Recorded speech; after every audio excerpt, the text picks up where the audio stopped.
अस्सलामु अलैकुम वरहमतुल्लाह। ऐसे ही सच्चे वाक़या सुनने के लिए हमारे चैनल को सब्सक्राइब करें। हज़रत अब्दुल्ला बिन ज़ैद रज़ी अल्लाह तआला अन्हु ने पूरी ज़िंदगी शादी नहीं की। जवानी गुजर गई और बुढ़ापा आ गया। एक दिन बैठे हदीस की किताब पढ़ रहे थे तो उसमें पढ़ा कि हुज़ूर सल्लल्लाहु अलैहि वसल्लम ने फरमाया है कि जन्नत में कोई भी अकेले दाखिल नहीं होंगे बल्कि अपनी बीवी के साथ दाखिल होंगे, और जिसने किसी वजह से दुनिया में निकाह न किया तो उसका निकाह दुनिया ही की किसी कवाड़ी लड़की से कर दिया जाएगा और फिर वह दोनों मियाँ बीवी बनकर जन्नत में दाखिल होंगे। जब ये हदीस पढ़ी तो दिल में ख्याल आया कि दुनिया में तो मैंने निकाह नहीं किया है, लेकिन जन्नत में मेरा निकाह कर दिया जाएगा, तो फिर आखिर वह मेरी बीवी कौन होगी। हज़रत अब्दुल्लाह ने उसी रात अल्लाह से दुआ मांगी कि ए अल्लाह, मुझे ख्वाब में मेरी जन्नत की बीवी दिखा दीजिए। पहली रात में दुआ कबूल नहीं हुई तो दूसरी रात फिर से दुआ मांगी। दूसरी रात भी दुआ कबूल नहीं हुई तो तीसरी रात दुआ मांगी। तीसरी रात दुआ कबूल हो गई। ख्वाब में देखते हैं कि काले रंग की एक औरत है जो हबशा की रहने वाली है। वो कह रही है कि ए अब्दुल्ला, मेरा नाम मैमूना वलीद है, मैं बसरा में रहती हूँ और मैं ही जन्नत में तुम्हारी बीवी बनूंगी। हज़रत अब्दुल्ला की जब आँख खुली तो तहज्जुद का वक्त हो रहा था। उठे और वज़ू करके तहज्जुद की नमाज़ पढ़ी और फिर थोड़ी देर के बाद फज्र की नमाज़ पढ़कर अपना ऊँट लिया और बसरा की तरफ चल दिए। हज़रत अब्दुल्ला बिन ज़ैद रज़ी अल्लाह तआला अन्हु बहुत मशहूर सहाबी थे, इसलिए जब वो बसरा पहुँचे तो लोगों ने बड़े एहतराम के साथ इस्तकबाल किया और पूछा कि हज़रत, हमारे शहर में कैसे आना हुआ।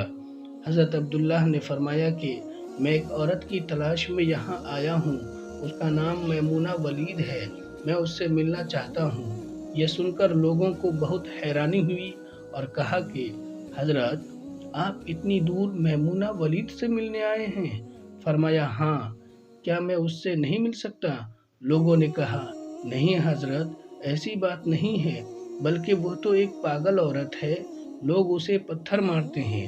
हज़रत अब्दुल्ला ने पूछा कि पत्थर क्यों मारते हैं? लोगों ने बताया कि हज़रत, वो औरत अजीब अजीब बातें करती है। अगर किसी को परेशान और रोते देखे तो उसके पास खड़े होकर हंसने लगती है, और अगर किसी को हंसता देखे तो उसके पास खड़े होकर रोने लगती है। वो कुछ पैसे लेकर मोहल्ले वालों की बकरियां चराती है। आज भी वो जंगल की तरफ बकरियां चराने गई हुई है और शाम को असर की नमाज के बाद वापस आ जाएगी। आप तब तक आराम फरमाए। हज़रत अब्दुल्ला ने कहा, मुझे अभी इसी वक्त उससे मिलना है, आप लोग मुझे जंगल का रास्ता बता दीजिए। लोगों ने कहा, हज़रत, आप जंगल की तरफ न जाएं, क्योंकि वो बहुत ख़तरनाक जंगल है, वहाँ शेर चीते रहते हैं। लेकिन हज़रत अब्दुल्ला ने कहा कि तुम लोग मुझे सिर्फ रास्ता बता दो, मुझे अभी ही मैमूना से मिलना है। रास्ता मालूम करके हज़रत अब्दुल्ला बिन ज़ैद जंगल की तरफ चल दिए। हज़रत अब्दुल्ला फरमाते हैं कि हकीकत में ये जंगल बहुत खौफनाक था। कदम कदम पर खूंखार जानवर मिलते थे। मैं तो हैरान था कि इस औरत की बकरियों को इन जानवरों ने अभी तक खाया क्यों नहीं। इस जंगल में इतने खूंखार जानवर हैं कि अगर वो सब मिलकर एक साथ इस औरत की बकरियों पर हमला कर दे तो वो बेचारी अकेली औरत इस घने जंगल में क्या कर पाएगी। हज़रत अब्दुल्ला फरमाते हैं कि जब मैं उस जगह पहुंचा जहां मैमूना वलीद मौजूद थी तो उस जगह का मंजर देख और ज़्यादा हैरान रह गया, क्योंकि मैमूना की बकरियों को कोई और चरा रहा था।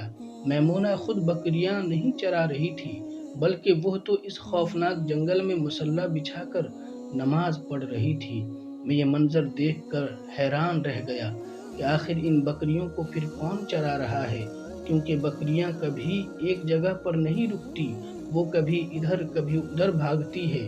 हज़रत अब्दुल्ला फरमाते हैं कि मैंने देखा कि मैमूना तो नमाज पढ़ रही है और वहाँ मौजूद कुछ शेर चीते उनकी बकरियों को चरा रहे हैं और उन बकरियों को इधर उधर भागने नहीं देते हैं।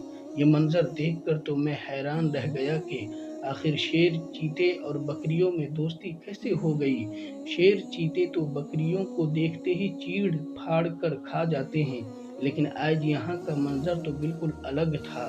इतनी देर में हज़रत मैमूना ने नमाज से सलाम फेरा और मेरी तरफ देखते हुए कहा, ए अब्दुल्ला, हमारा वादा तो जन्नत में मिलने का था, तुम यहाँ दुनिया में मुझसे कैसे मिलने आ गए? हज़रत अब्दुल्ला फरमाते हैं, ये सुनकर मुझे और ज़्यादा ताज्जुब हुआ कि मैमूना के साथ मेरी ये पहली मुलाकात थी, तो आखिर उसे मेरा नाम कैसे मालूम हो गया? मैं हज़रत मैमूना से पूछा कि आखिर तुम्हें मेरा नाम कैसे मालूम हुआ? तो उन्होंने फरमाया कि ए अब्दुल्ला, जिस रब ने तुम्हें रात में मेरे बारे में बताया था, उसी रब ने मुझे भी रात में तुम्हारे बारे में बताया है कि तुम जन्नत में मेरे शौहर बनोगे। फिर मैं हज़रत मैमूना से पूछा कि आखिर ये तो बताओ कि इन शेर, चीते और बकरियों में दोस्ती कैसे हो गई? शेर, चीते तो बकरियों के बहुत बड़े दुश्मन होते हैं और इन्हें देखते ही चीड़ फाड़ कर खा जाते हैं, लेकिन यहाँ का मंजर तो बिल्कुल अलग है कि ये शेर, चीते ही इन बकरियों के रखवाले बने हुए हैं। हज़रत मैमूना ने फरमाया, है अब्दुल्ला, जब से मैंने अपने अल्लाह से दोस्ती बना ली है, तब से इन शेर, चीते ने भी मेरी बकरियों से दोस्ती बना ली है और अब ये मेरी बकरियों को कोई नुकसान नहीं पहुंचाते हैं। ऐसे ही सच्चे वाक़या को रोज़ सुनने के लिए हमारे चैनल को ज़रूर सब्सक्राइब करें।